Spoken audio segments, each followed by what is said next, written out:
interests of people are and try to balance them, because that's what legislation should be all about. What you have to look at is how the light rail has transformed Charlotte. We always want to be out front, showing what can be done. We govern best when more people have a voice.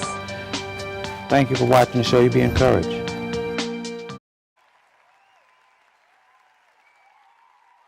Paul Brown Show. This evening, my guest will be Miss Consuela.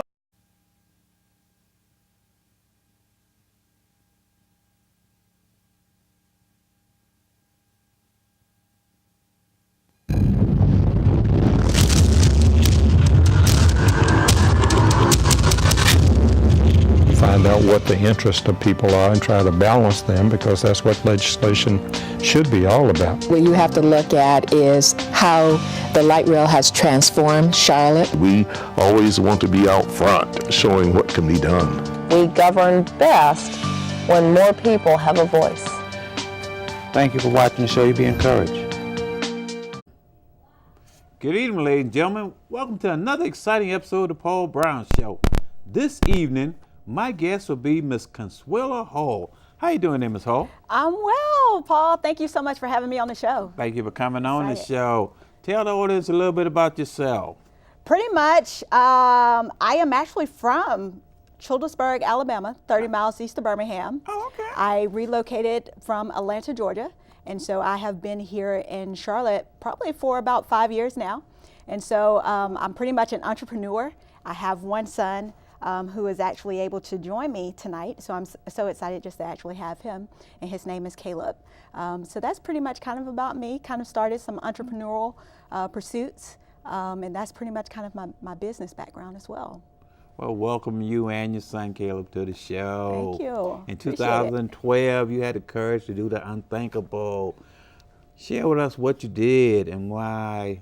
The why behind it. Yeah, pretty much. In 2012, I pretty much, stated, you know what, I don't want to settle for life anymore. I believe there's a quote, I'm uncertain who gets credit for this particular quote, that comfort makes coward of us all. Okay. And so pretty much I woke up one day, pretty much kind of planned for another 6 months or so. And what I did, I actually left my job in corporate America to really start my entrepreneurial path. Really started a nonprofit organization, Remedy International, in addition to my consulting company, Consulting 21, and also Motus Transportation and Motus Logistics as well. You're a really busy young lady. Yeah, but you know what? It's fun though. It's fun. What's the most exciting thing about being your own boss? Exciting. I think I pursued for a number of reasons. I believe that entrepreneurship within itself, you probably will not hear a lot of people pretty much kind of talk from this angle or either this perspective. That entrepreneurship is really ministry at the end of the day. And so for me, I don't believe so much it's about what we do, but it's really about what we make possible for others as well.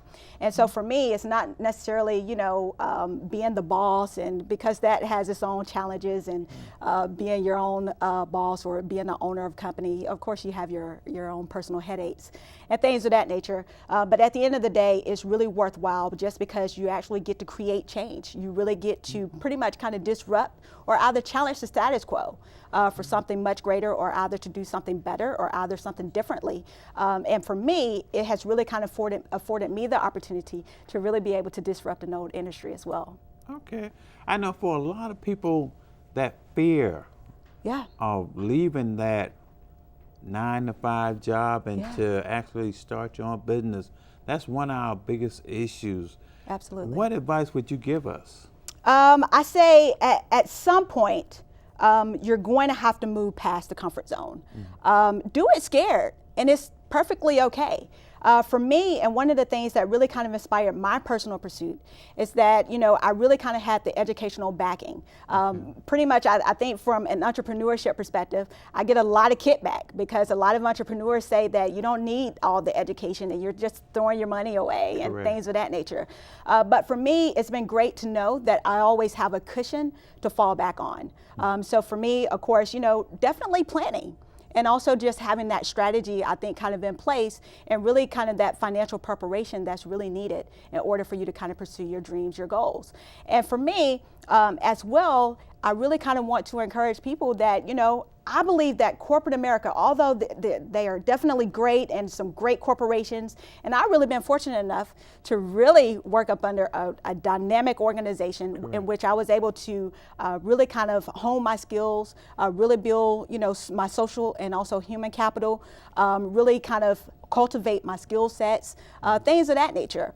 But at the end of the day, I realized that corporate America also, they pay us to actually give up on our dreams every single day. Correct. And so for me, that's kind of one of the things is, what is it of living that life that's meaningful and also significant? That's the question that you really have to ask the audience or either each individual. What is it that they actually want to share with the world? And we all have that gift. And at the end of the day, we all have to be courageous to share that gift with the world. Okay, when that 6-month period came, what was the first thing that you did to start preparing yourself for that next level?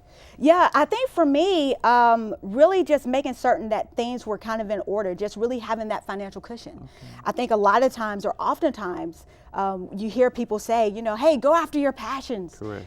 Go after, the things that you really want, dream big. But no one really kind of gives us that roadmap on really how to fund your dreams. And so for me, a lot of that, because I'm a single mother, I have a son, so it's not as easy as just, hey, let me just get up and just kind of quit my job.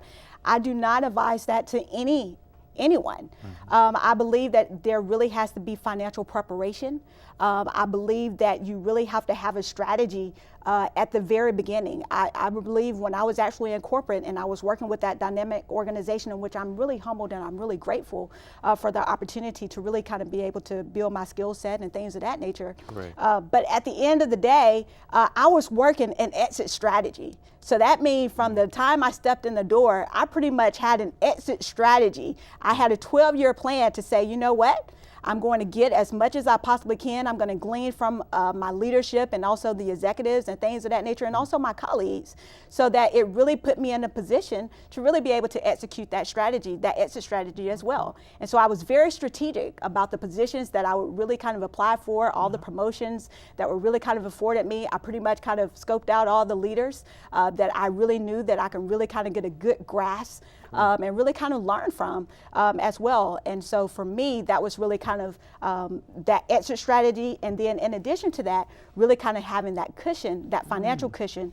So really kind of making investments. Also, putting away a portion of your paycheck as well. Correct.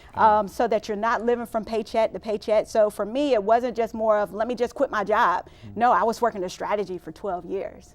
How much would you suggest putting away when you're trying to make that move? I think it differs, or either it varies for every individual based upon your monthly budget, in addition to some of the things that are really a necessity for you to kind of live off of.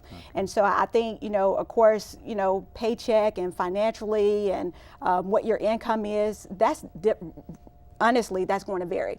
So what I would suggest and also kind of recommend, for me, 40% work for me. I'm very frugal. And 40%? so, right, absolutely. So I'm frugal, I'm cheap. So it takes a lot for me to really kind of squeeze $1 out of me, if that makes any sense. I'm kind of one of those that, let's do a cost benefit analysis here. What do I gain and what's the return on the investment at the end of the day?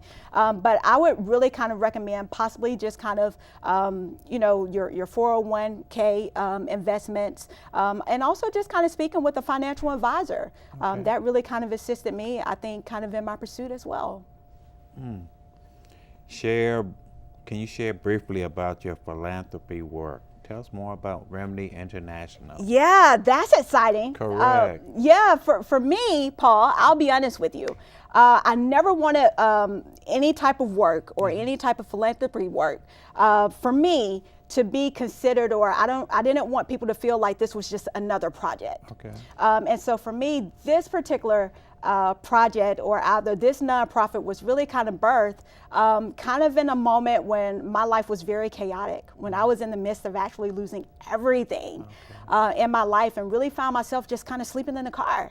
for the most part. And so Remedy International was really kind of birthed more so to really kind of meet the unreached needs of the local and global community.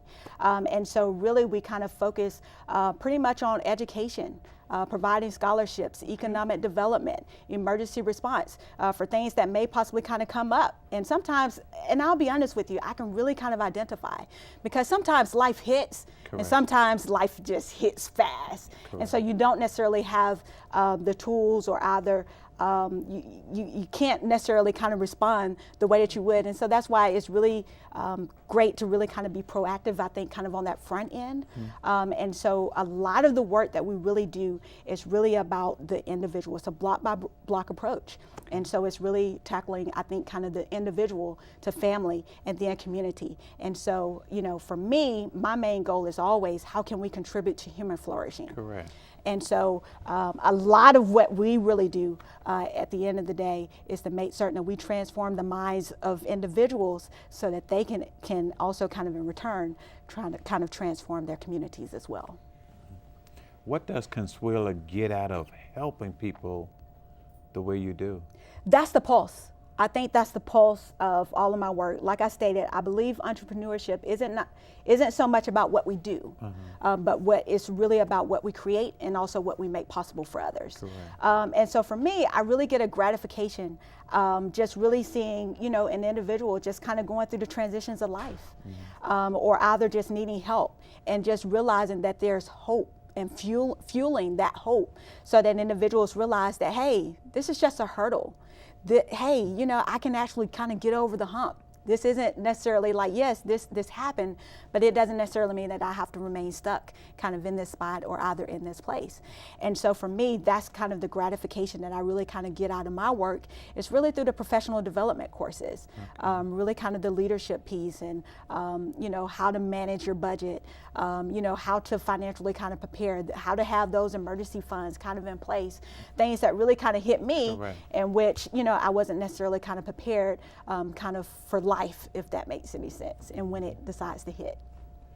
When that financial issue comes into our lives, what do you suggest? Because a lot of people, they go into depression, they really, you know, feel like there's no way of coming back. What kind of advice would you give them? I think you have two decisions or two choices. Either you can give up and quit, or either you can say, you know what, and this isn't kind of a tough response, I think, to a great degree.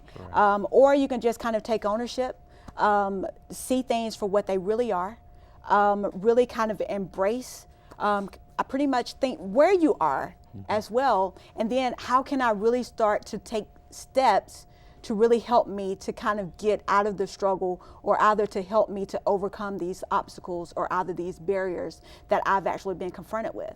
And so at the end of the day, it's all about a mindset. It's really about what decision are you willing to make?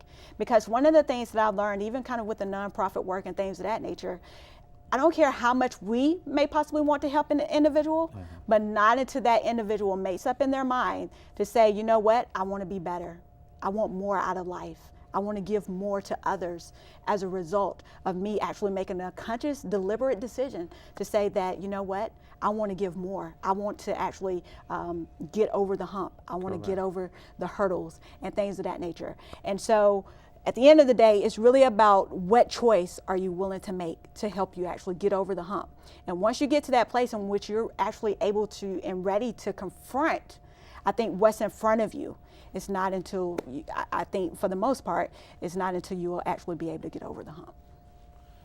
What kind of feeling do you get when you see that person come from that struggle to seeing that little light of hope that comes in their eye? Oh, I think it's exciting. I think it's exciting because I think a lot of what we do is really about fueling hope.